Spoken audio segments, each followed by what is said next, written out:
segment on LearningMania, where this segment is all about lifelong learning, how learning can impact and influence your life, especially to students, and also to widen their knowledge in blended learning of OUM. Okay, Dr. Safiah, shall we continue with our questions? Now, Doctor, what makes online learning different from conventional learning? Okay, first and foremost, the fact that it's not face-to-face. Yes. Right? That's the biggest difference. I mean, Okay. it's not face-to-face, and it's not in a classroom per se. You don't have the lecturer in front of you, the students, and the lecturer cannot see the students. So, and it's mainly asynchronous or delayed communication. It's either through email or through forums. Yes. And a lot of the learning in an online environment involves self-learning. A lot of self-learning and self-managed learning. Self-managed learning. So even for us in our blended mode of learning, we have the self-managed online learning and so on. Okay. That self-managed learning, I mean, it's part of it, part of doing that. Not everyone can be successful online, unfortunately. Yes, and that's true. online learning is not for everybody.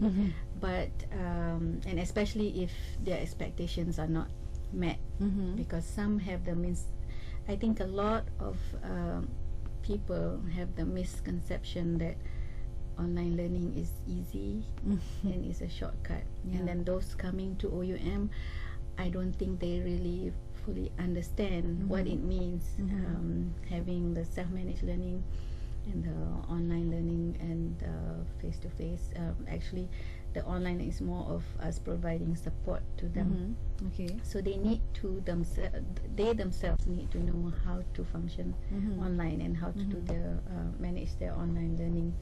So actually, online learning is, if someone were to enroll in a fully online course, And actually, we do have actually a fully course through online, just online. just right? online, Yeah. right? If you're enrolled in that type of courses, it's actually more demanding. There's actually a lot more work that needs to be put in, because it's you yourself. Yes, and you have to have that initiative. If you really want to get through with it, right?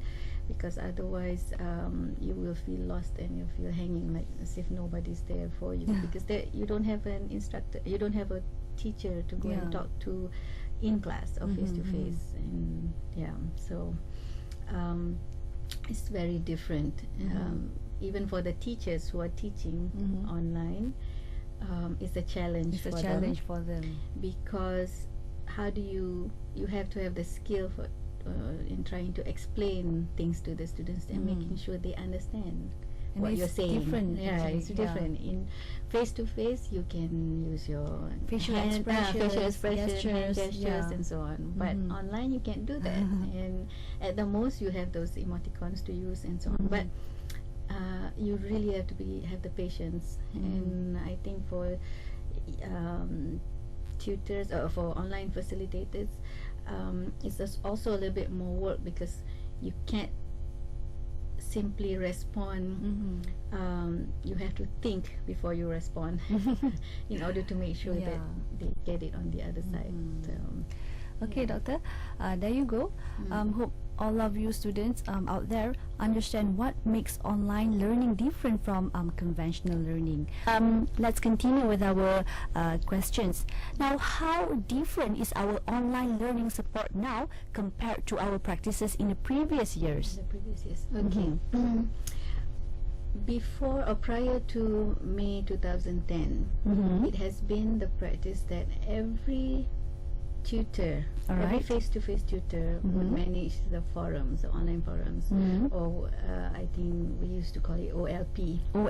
Yes. And then students had that 5% added to their grade for their full grade. Okay. So at any rate, we made the change where we would have only one tutor who handles the forum for each course. And of course we name the tutor e-tutor. And so for each course there's one e-tutor only. Okay. he or she will be the online facilitator. They will manage the forum and all the learners across the country that are registered for that course. Oh, all over the country. Yes. So, and they may have as little as as few as one student, Okay. or they can have up to 400, or even if they have 2 slots or 3, so then they have more than that. But we're saying that they can have anywhere between 1 to 400 learners. So these e-tutors are selected from our database of tutors, of course, so they are familiar with OUM. And anyway, they will manage the forums, and actually even, I mean, we may hear, wow, they have 400 students to take care of. Not all 400 students will be posting in the forum, see, although it'd be great if all of them will, but at the moment we're seeing about anywhere between 26 to 30% of the students are coming in to participate. I mean, we know they're coming in to view the postings and so on, but they're not the actually, active one. yes, they're not actually participating. But we encourage students to do so, because that's one place that they can communicate with the e-tutor, ask questions, if they have anything that needs to be clarified between their tutorial sessions, right?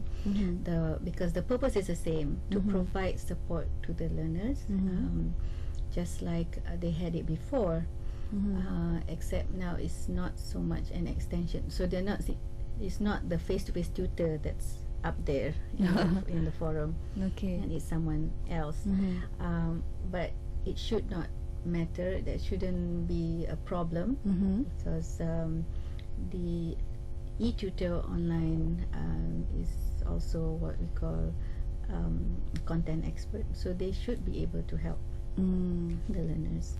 And we do monitor the e-tutors. We have an e-tutor mentoring program that's also new, where we have mentors who are monitoring the e-tutors and making sure that they're in there, in the forum, providing support, responding to learners, answering their questions. And these e-tutors will also be evaluated. Students or learners have the chance to evaluate their e-tutors at the end of the semester or any time, because it's online. They can do that online. So please do, we encourage learners to do that, so that we know whether how good our e-tutors are doing, and whether they are not doing their job.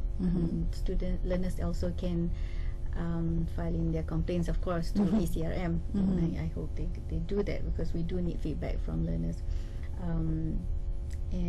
So now that's how we're providing the support online.